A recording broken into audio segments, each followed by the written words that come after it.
ఎండాకాలం ఆల్మోస్ట్ వచ్చేసినట్టే. ఎండాకాలం అంటే మామిడికాయలు, మామిడికాయలంటే ఎండాకాలం.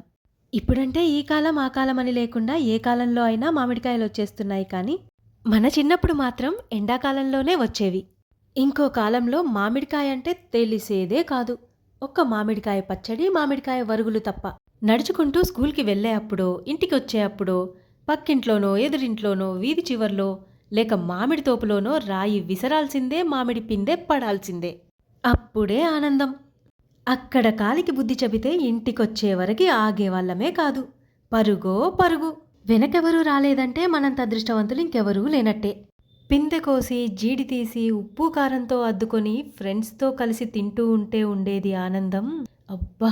ఆ ఒగరు, ఆ పులుపు, ఆ ఉప్పు, కారం నాలుకకు తగులుతూ ఉంటే మీలో ఎంతమంది ఇలా తినుంటారు?